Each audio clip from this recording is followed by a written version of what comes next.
The morning sun of June 4th, 1942, cast long shadows across the flight deck of the aircraft carrier. Akagi, as Admiral Kichi Nagumo, gazed through his binoculars at the endless Pacific horizon.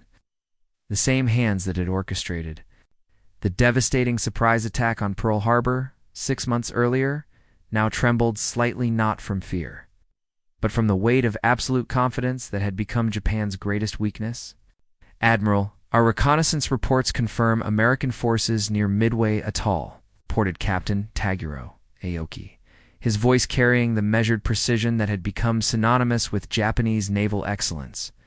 The fleet spread before them represented the pinnacle of Imperial Japanese Navy power, for fleet carriers Akagi, Kagasoryu, and Hiryu, accompanied by 2 battleships, 3 cruisers, and 11 destroyers. It was a force that had swept across the Pacific like an unstoppable, a tsunami of steel and fire. Nagumo nodded curtly, his weathered face betraying none of the internal calculations racing through his mind. The plan, conceived by the brilliant Admiral Isoroku Yamamoto, is elegantly simple in its audacity. Draw the remaining American Pacific Fleet into a decisive battle at Midway, crush it completely, and force the United States to negotiate a favorable peace. What could possibly stand against the combined fleet that had conquered Hong Kong, Singapore, and the Dutch East Indies in a matter of months? Below deck, Lieutenant Commander Mitsuo Fukita, the same pilot who had led the Pearl Harbor attack, briefed his air crews. With the mechanical efficiency of a man who had never known defeat, "Gentlemen, today we complete what we began at Pearl Harbor," he announced to the assembled pilots. "The American fleet will be destroyed, and their Pacific resistance will crumble like cherry blossoms in winter." The pilots, young men whose eyes still held the fire of invincibility, listened with rapt attention. They had trained for this moment. Through countless hours of formation flying over the sacred waters surrounding Japan, each man carried within him the spirit of Bushido, the warrior's code that demanded victory or death. They could not imagine the possibility of failure because failure had never touched their wings.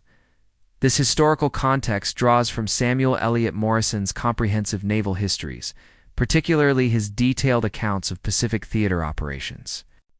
During World War II, as the task force steamed eastward toward Midway, the mood aboard the flagship remained buoyant. Officers shared sake and spoke confidently of the coming victory, their voices mixing with the rhythmic thrum of the ship's engines. Intelligence reports suggested that the Americans possessed perhaps 2 carriers in the area, pittance compared to the 4 flat tops of the Kido Butai, the elite carrier strike force that had become the terror of the Pacific. What Nagumo and his staff could not know was that their every move had been anticipated.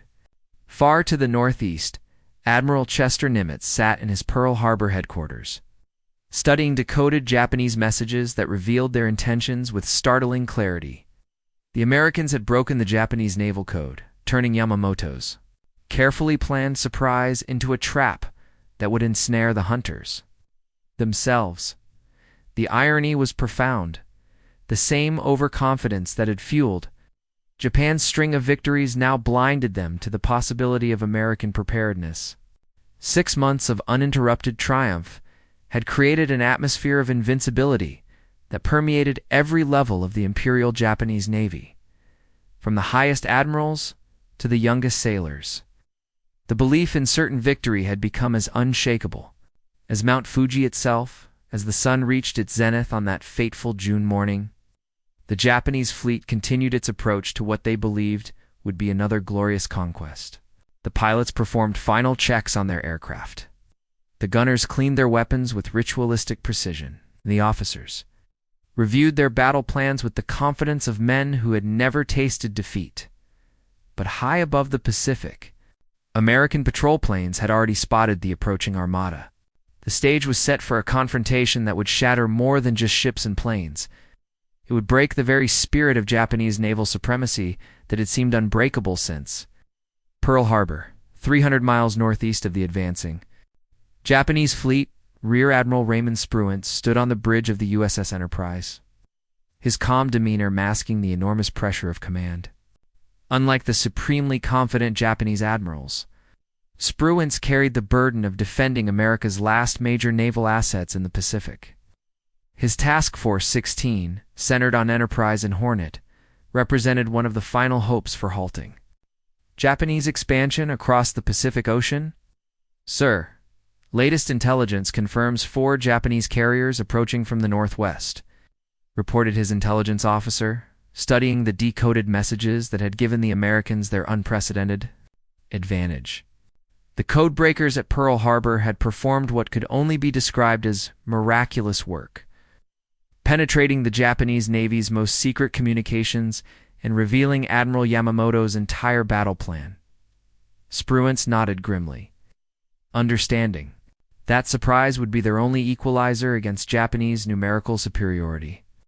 The American fleet was outnumbered and outgunned, but they possessed something infinitely more valuable: knowledge of their enemy's intentions and the element of surprise that the Japanese believed belonged to them alone. Aboard the USS Yorktown, Admiral Frank Fletcher commanded Task Force 17 with the methodical precision of a career naval officer who understood the stakes. The carrier had been hastily repaired after suffering damage during the Battle of the Coral Sea just 1 month earlier. Dockworkers at Pearl Harbor had performed 72 hours of continuous repairs, patching holes in jury-rigging systems that should have required months in dry dock. Now Yorktown sailed the ward battle, held together by determination, welding, and prayer. The American pilots gathered in ready rooms across all 3 carriers understood the magnitude of their task. Unlike their Japanese counterparts, who flew with the confidence of undefeated warriors, these men carried the weight of previous defeats. They had witnessed the fall of Wake Island, the Philippines, and the Dutch East Indies. They had seen American forces retreat across the Pacific while Japanese forces seemed unstoppable. Lieutenant Commander John Waldron addressed his torpedo squadron 8 aboard Hornet with characteristic bluntness.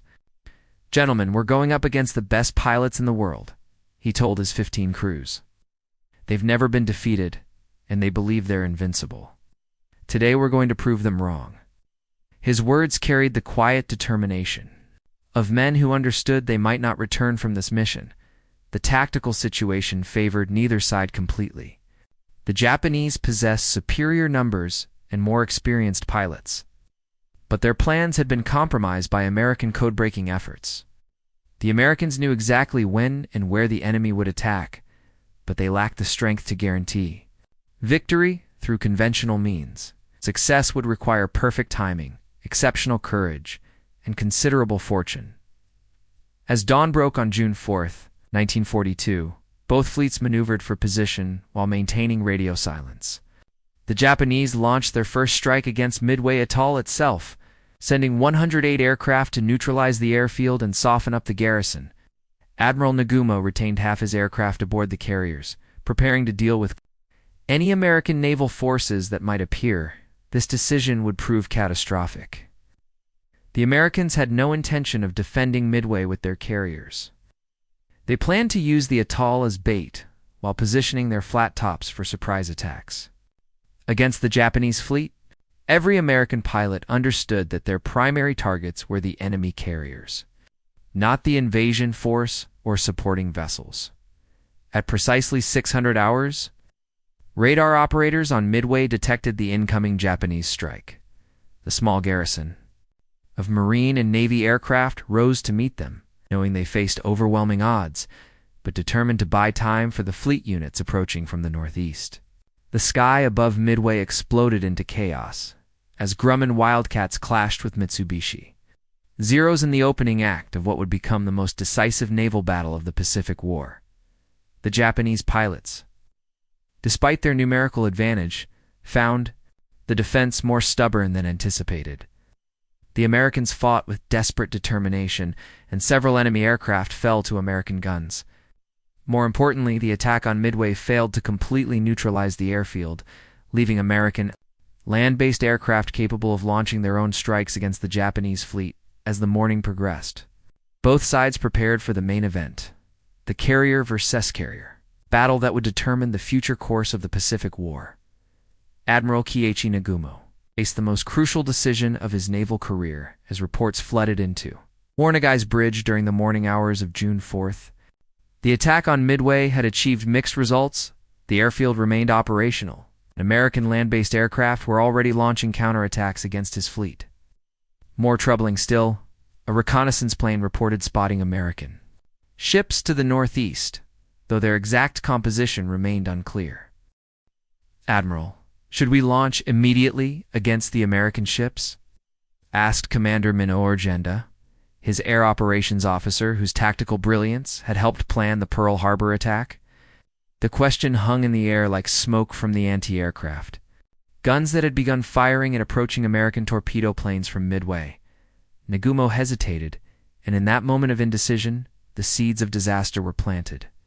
His bombers, armed with land attack ordnance for a second strike against Midway, would need time to rearm with armor-piercing bombs and torpedoes suitable for attacking warships. The process would take at least an hour, during which his fleet would remain vulnerable to American counterattacks. "Begin rearming operations," Nagumo finally ordered, sealing the fate of the Kido Butai. "We must be prepared to deal with the American fleet properly." It was a textbook decision that followed established doctrine, but it violated the fundamental principle of naval aviation: strike first, strike hard, and strike with everything available. Across the Pacific, Admiral Spruance had already made his decision. Launch the attack, he ordered from Enterprise's bridge, committing his entire air group to a coordinated strike against the Japanese carriers. The timing was crucial. American scouts had located the enemy fleet during its most vulnerable moment. With aircraft spotted on deck and aviation fuel lines exposed, the first wave of American attackers consisted of 15 Douglas Devastator torpedo bombers from Torpedo Squadron 8, led by Lieutenant Commander Waldron. These obsolete aircraft, slow and poorly protected, faced an almost suicidal mission against the Japanese fleet. But Waldron understood the importance of his role in the larger tactical picture. His squadron would draw Japanese fighters down to sea level, clearing the sky for the dive bombers that would follow at 9:25 hours. Torpedo Squadron 8 began their attack run against the Japanese carriers. The sight was both magnificent and terrifying. 4 enormous flat tops steaming in formation, surrounded by a protective screen of cruisers and destroyers whose anti-aircraft guns created a deadly umbrella of steel and fire. 0 fighters dove from altitude like avenging angels, their machine guns chattering death. One by one, the American torpedo planes fell from the sky. Waldron's aircraft was among the first to crash into the Pacific, taking with it one of the Navy's most aggressive squadron commanders. Within minutes, 14 of the 15 Devastators had been shot down, their crews joining the thousands of American sailors already lost in the Pacific War.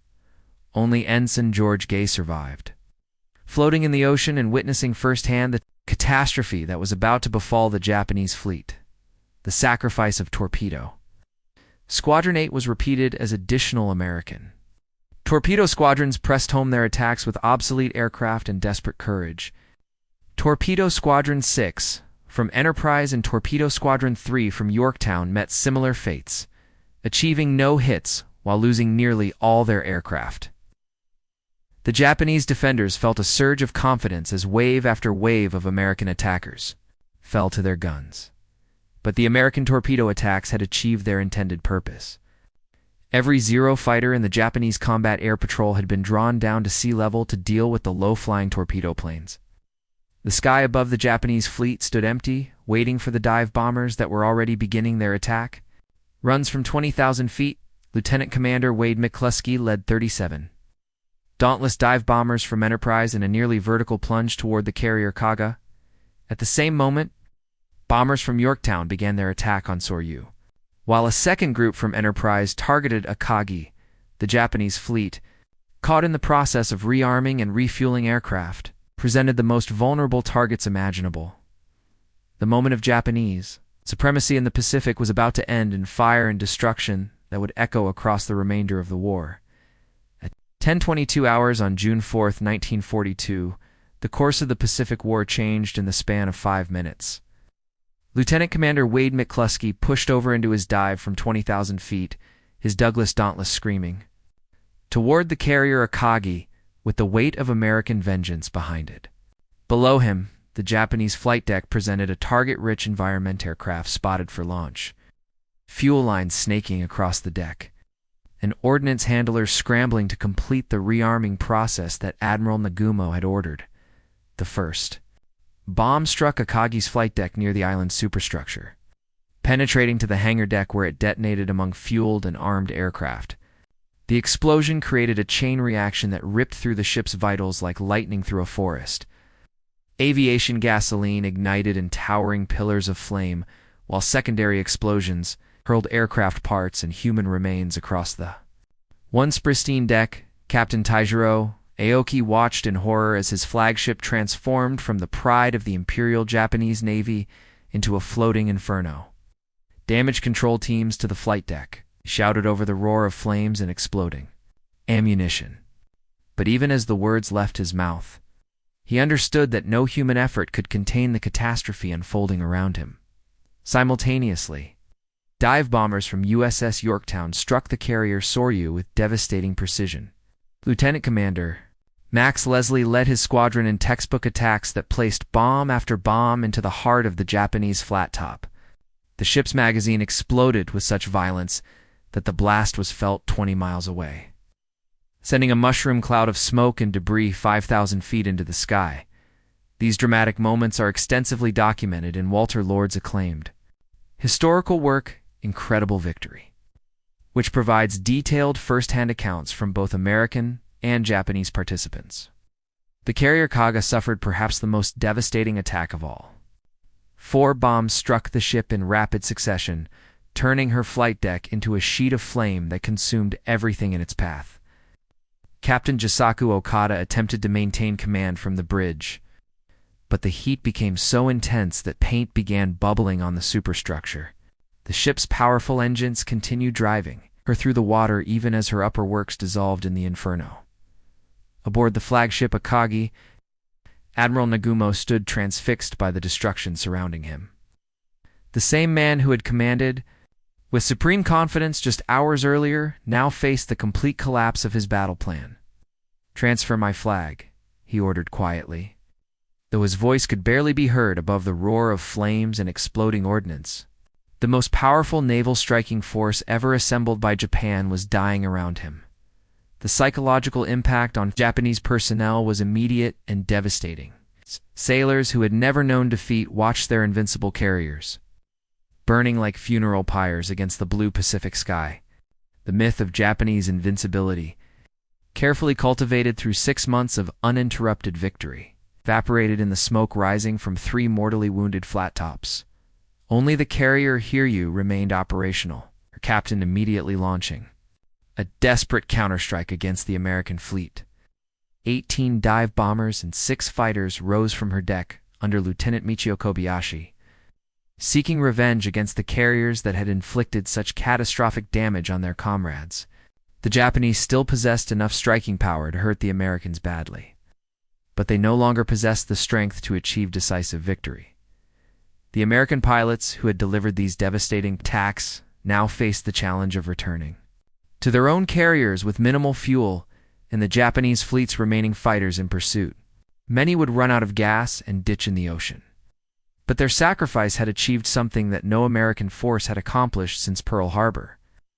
They had decisively defeated the Japanese Navy in open battle. As the 3 burning Japanese carriers fell out of formation, their magazines continuing to explode and their structures collapsing into the sea, the balance of power in the Pacific began its fundamental shift.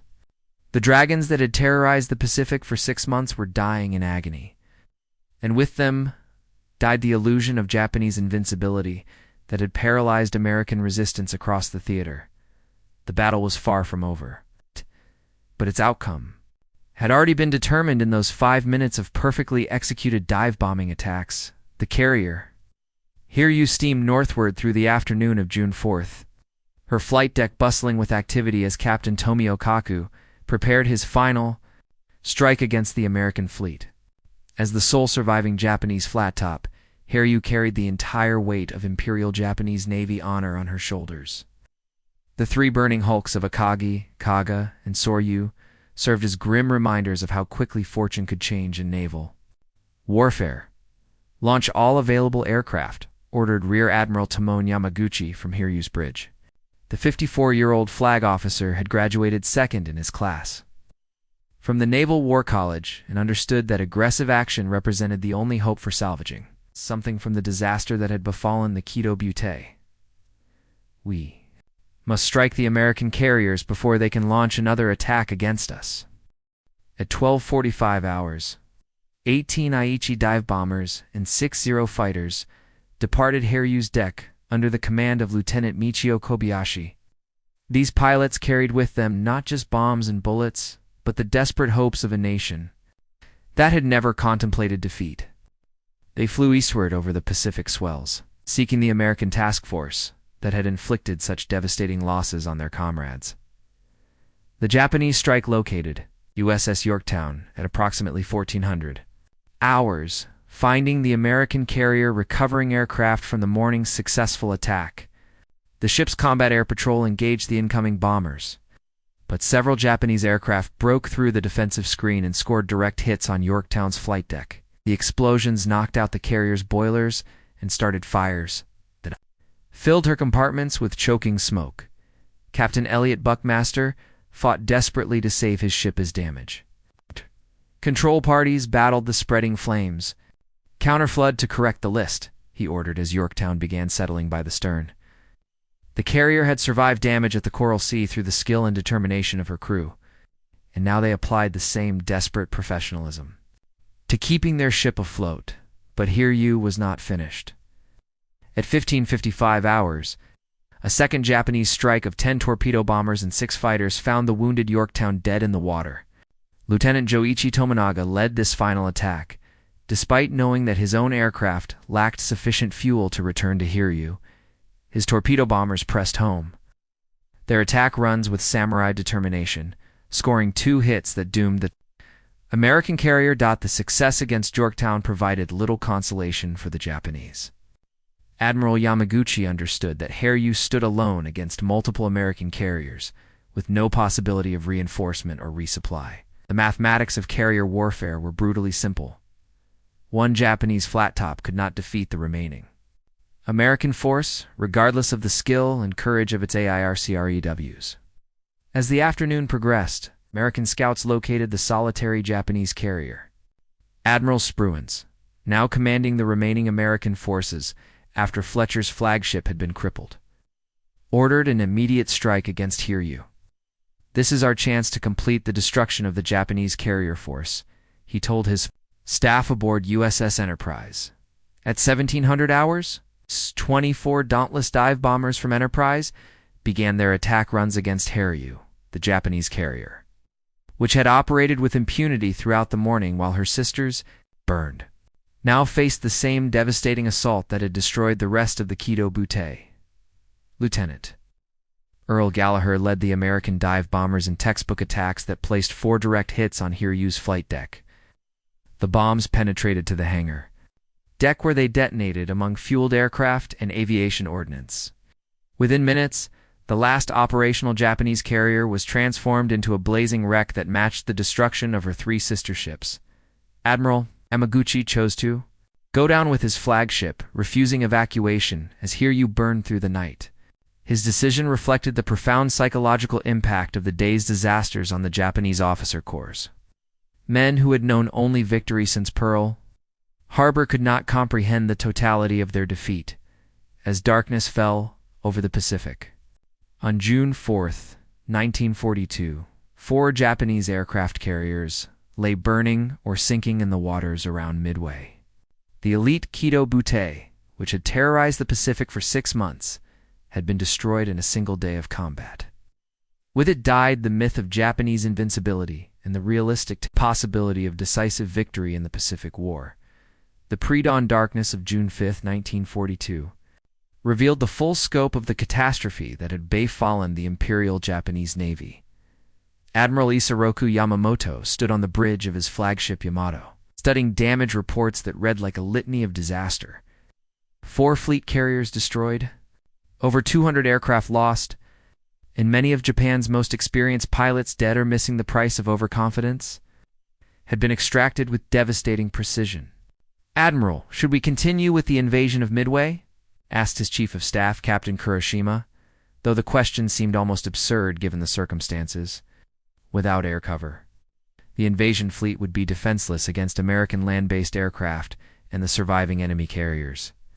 The entire operation had been predicated on achieving air superiority, and that advantage had been incinerated along with the Kido Butai. Yamamoto's weathered face betrayed none of the turmoil churning within him. The architect of Pearl Harbor. Attack had gambled the future of Japan on a single decisive battle, and he had lost everything. "Order all forces to withdraw," he said quietly, his words carrying the weight of national disaster. "The operation is cancelled." The withdrawal of the combined fleet marked more than just a tactical defeat. It represented the beginning of Japan's long retreat across the Pacific. The psychological impact on Japanese forces was immediate and profound. Sailors who had swept across the ocean like an unstoppable tide now found themselves fleeing from an enemy they had dismissed as inferior. Just days earlier, Captain Watanabe of the heavy cruiser Mikuma learned the price of overconfidence in the most personal way possible. During the chaotic night withdrawal, his ship collided with sister cruiser Mogami, leaving both vessels damaged and struggling to maintain formation. As dawn broke on June 6th, American dive bombers from Enterprise and Hornet found the crippled cruisers attempting to reach safety. The attack on the damaged Japanese cruisers provided a fitting epilogue to the Battle of Midway. Lieutenant Commander Robert Johnson led his dive bomber squadron in precise attacks that sent Mikuma to the bottom and left Mogami barely afloat. The destruction of these heavy cruisers, elite units of the Japanese fleet, underscored the completeness of American victory. The strategic implications of Midway's outcome are thoroughly analyzed in Gordon Prange's definitive work Miracle at Midway, which examines both the tactical decisions and their long-term consequences for the Pacific War.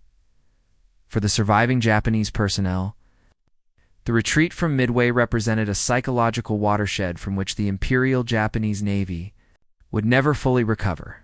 Petty Officer Hiroyoshi Nishizawa, one of Japan's ace pilots, survived the battle, but would later write in his diary, "The invincible spirit of the Japanese Navy died in the flames above Midway. We continued to fight, but we never again believed in certain victory. The human cost extended far beyond mere casualties. Japan had lost not just ships and aircraft, but the irreplaceable pool of veteran aircrew that had taken years to train and months of combat to season. The pilots who died at Midway could not be replaced quickly enough to maintain Japanese qualitative superiority in the air battles that lay ahead." Admiral Chester Nimitz, reviewing the battle's outcome from his Pearl Harbor headquarters, understood that Midway represented more than just a tactical victory. "The enemy has lost the initiative in the Pacific," he reported to Washington. "From this point forward, we will be able to choose when and where to fight." The strategic initiative had passed permanently to the United States. The implications rippled throughout the Japanese command structure. Admiral Nagumo, who had commanded the Pearl Harbor strike force with such devastating effect, would never again hold a major combat command. The confidence that had carried Japanese forces across the Pacific had been shattered as thoroughly as the burning carriers that littered the ocean floor around Midway, as the shattered remnants of the combined fleet limped back toward Japan. They carried with them the knowledge that the Empire had reached its high-water mark. The rising sun that had blazed across the Pacific since Pearl Harbor was beginning its long, inevitable descent toward the horizon of defeat. The dragons of the Imperial Japanese Navy had been broken in the firestorm above Midway. They would never soar as high again. The Imperial Palace in Tokyo received the news of the Midway disaster with a silence that spoke more eloquently than any words. Emperor Hirohito, studying the carefully sanitized reports that his naval staff had prepared, understood immediately that Japan had suffered its first major defeat of the Pacific War. The myth of Japanese invincibility, so carefully cultivated since Pearl Harbor, lay in ruins alongside the 4 aircraft carriers resting on the ocean floor. "How many pilots were lost?" the Emperor asked quietly, though he already suspected the answer would be catastrophic. The response confirmed his fears. Over 100 experienced aircrew had perished, including squadron leaders and veteran pilots whose training had taken years to complete. These men could not be replaced by enthusiasm alone, regardless of How many young volunteers stepped forward to serve the empire? Admiral Osami Nagano, chief of the Naval General Staff, struggled to explain how Japan's most powerful fleet had been destroyed in a single day. Your Majesty, the enemy possessed advanced knowledge of our plans, he reported, though this admission of intelligence failure only highlighted the magnitude of the disaster. The same overconfidence that had blinded Japanese planners to American capabilities had also made them careless with their most sensitive communications. Across the Pacific, the American victory at Midway energized a nation that had endured 6 months of uninterrupted defeats. President Franklin Roosevelt, addressing a joint session of Congress, declared that the tide has turned in the Pacific. His words carried special weight because they were backed by concrete evidence for Japanese aircraft carriers destroyed, and the myth of enemy invincibility permanently shattered. The strategic implications extended far beyond the immediate tactical results. Japan had lost not just ships and aircraft, but the precious time that might have allowed them to consolidate their Pacific conquests. The window for negotiating a favorable peace had closed with the sinking of Akagi, Kaga, Soryu, and Hiryu. America would never again be forced to fight from a position of weakness in the Pacific theater. Vice Admiral William Bull Halsey, recovering from a skin condition that had kept him from participating in the battle, summarized the significance perfectly. The Japanese came to Midway seeking the destruction of our Pacific fleet. Instead, they found the destruction of their own naval aviation. They will never recover from this blow. His assessment proved prophetic in every respect. The psychological impact on Japanese military morale proved even more devastating than the material losses. Throughout the empire, military personnel who had believed themselves unbeatable now confronted the reality of decisive defeat. The Bushido spirit that had driven Japanese expansion across the Pacific began to transform from confident aggression into desperate determination. Lieutenant Commander Mitsuo Fuchida, the Pearl Harbor strike leader who had been hospitalized with appendicitis during the Midway battle, later wrote, "Our defeat at Midway was the beginning of the end. We continued to fight with all our strength, but we never again possessed the confidence that had made us seem invincible." His personal transformation mirrored that of the entire Japanese military establishment. The Battle of Midway had demonstrated that American industrial capacity, combined with superior intelligence and tactical innovation, could overcome Japanese numerical and experiential advantages.